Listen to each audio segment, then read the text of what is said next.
Nereden çıktın sen karşıma? Acımıştım gözyaşına, o güzel kara kaşına. Ne istedin benden yar yar? O güzel kara kaşına. Ne istedin benden yar yar? Ne istedin benden yar yar? Ne istedin yar? Dört mevsim gibisin sen yar, ne sevdan belli ne sen yar. Dört mevsim gibisin sen yar, ne aşkın belli ne sen yar. Dört mevsim gibisin sen yar, ne sevdan belli ne sen yar. Dört mevsim gibisin sen yar, ne aşkın belli ne sen yar.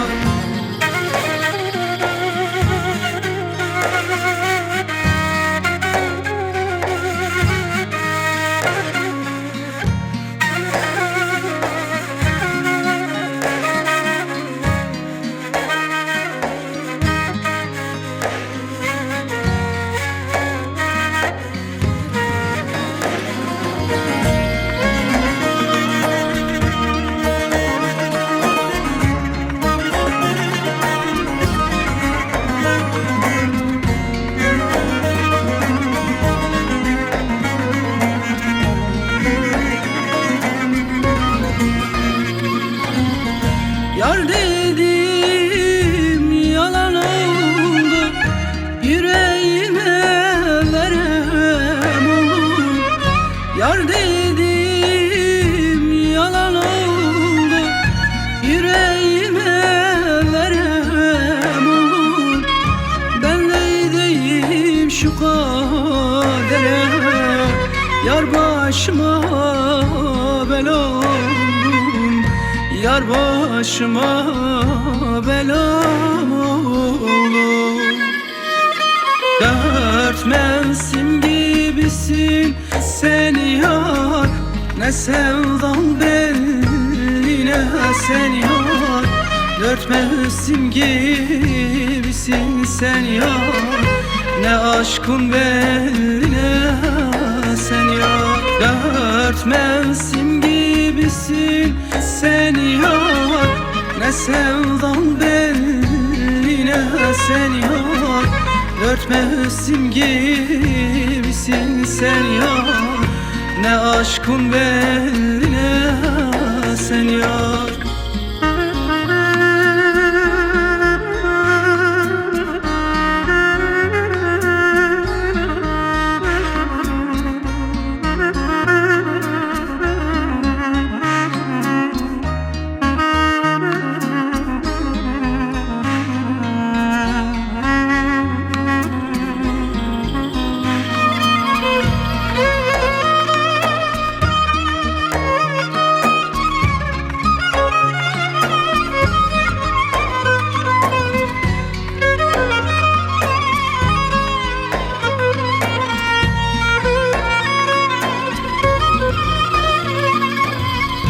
Felek beni hiç görmez mi? Şu yüzümü güldürmez mi? Felek beni hiç görmez mi? Şu yüzümü güldürmez mi? Ben neydeyim şu kadere? Yar yüzümü güldürmez mi? Yar yüzümü güldürmez mi? Dört mevsim gibisin sen yar, ne sevdan belli ne sen yar. Dört mevsim gibisin sen yar, ne aşkın belli ne sen yar. Dört mevsim gibisin sen yar, ne sevdan belli ne sen yar. Dört mevsim gibisin sen yar, ne aşkın belli ne sen yar. Dört mevsim gibisin sen yar, ne sevdan belli ne sen yar. Dört mevsim gibisin sen yar, ne aşkın belli